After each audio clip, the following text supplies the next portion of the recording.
Some nice sunlight shining on the cherry blossoms and stuff today. Always makes for nice footage. And what's going on today? Some crazy stuff. I guess the first one was apparently, I guess in Germany, various retailers are banning DJI products. And I guess depending on which viewpoint you want to look at, one of them is saying at first it's because of what's happening in Ukraine and them supporting Russia. That's one of the claims anyways. So this one's actually written in German, I believe, so I'm using a rough translation. So this will be, I guess, the first perspective. It says here in this article, if you want to buy a product from the leading drone manufacturer, DJI, you will not find it at MediaMarkt and Saturn at the moment. The electronics retailers belonging to a group have removed DJI from the range. MediaMarkt and Saturn have excluded DJI products from the application with immediate effect and stopped the sale. As a justification, the company stated that DJI supports the Russian military. The MediaMarkt and Saturn retail group wants to distance itself from this, but what exactly is it about? And it basically talks about that story I went over already. There were officials urging DJI to stop, I guess, supporting Russia with the drones, and there were accusations that all Ukrainian DJI aeroscopes, for example, were throttled, where it can't detect DJI products. So they're saying, hey, that's proof that you're working with them, like the Russians. Whereas DJI's official response was, no, that's not true. It just has something to do, for example, with lost internet connections and all that. And I guess the risk for a Ukraine person in that sense would be if they can't track any, I guess, Russian drones, then they're basically blind. Whereas if Russians can track them, then they could essentially, like they say here, kill the target, whoever's flying the drone. So that would be the fear. Now, DJI gave an official response to this, and they're alleging here they're not discontinuing their products because of, let's just say, the war between Russia and Ukraine, but rather for whatever reason, these retailers are being targeted for some kind of, I guess, cyber attack or something like that.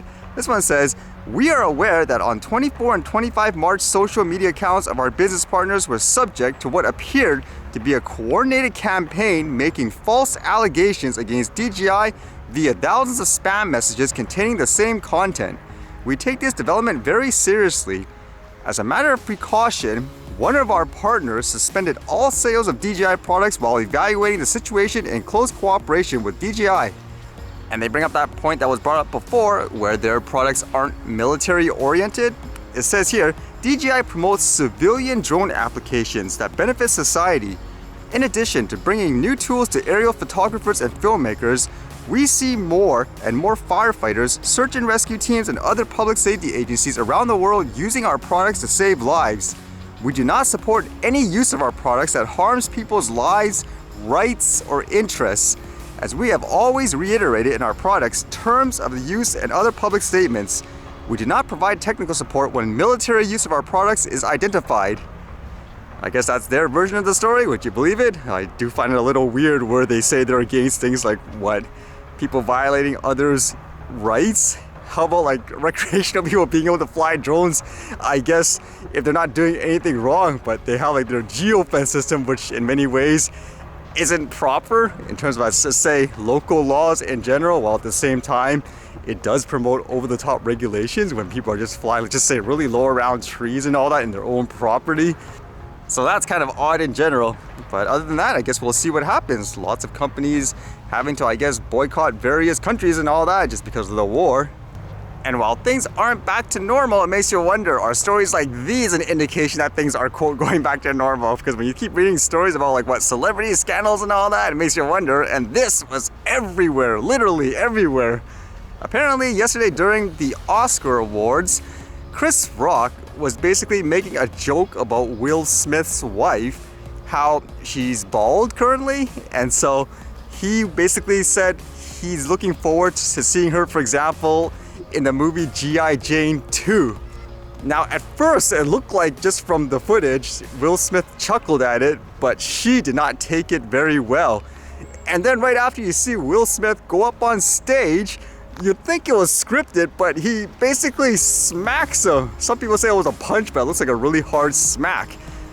Again, you would think it's scripted, but then when he was on the floor afterwards, sitting down, he started cussing at him like crazy.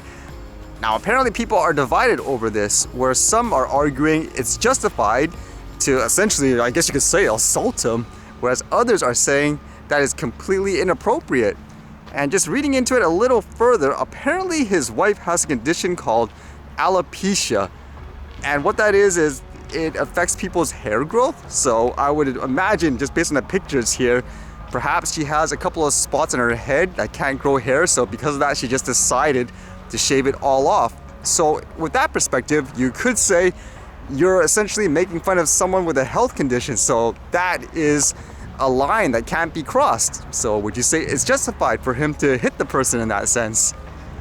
But apparently some people are arguing this is a sign that he's not well mentally and all that, and it could be because apparently in the past, not too long ago, it was revealed that his wife cheated on him. It says here, August Alsina explains why he broke silence on Jada Smith affair. So it was with someone a lot younger than her, and apparently she has like this talk show or something like that called The Red Table, and she basically aired it out with him on why she did this and that. And I guess afterwards he forgave her, and the justification afterwards was that they have, I guess, quote, an open marriage now. Not necessarily, for example, you have to be tied to one person. I guess that means they can consent you to be going out with another person. That's the claim anyways. For example, even during the Oscars, people joke, like here it says, Will and Jada Pinkett Smith react to Regina Hall's Oscars joke about their open marriage. So other people are theorizing that he's not okay with this, because you can imagine too, having this perception of being this type of person, so to speak, like you're always, I guess, in a great relationship, nothing's wrong. People are saying when this came out, it really embarrassed him, so it's an attack on the character. So the assumption here on the other perspective would be he's not okay with this, I guess you could say, and this is just a way for him to lash out on it. Now, which theory you believe, I don't know. I wouldn't rule that out though in general, where he isn't like 100% happy with the situation, because to hit someone on stage like that in a public way, you have to have, I guess in some sense, a lot of confidence that not much is gonna happen to you, like with the repercussions, where at the same time, it must be an issue that's really eating you up. But I guess that's the debate here. Would you say it was warranted for him to slap him up there like that? Or would you say, no, that's assault and he should be dealt with, for example? Well, just to put it out there, the other theory, I guess, would be this was all scripted. It's a plan to improve ratings and all that, because people aren't tuning into this stuff as much as before. Maybe that's the case, I don't know, but there's a theory in general too.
Alright, see you guys later.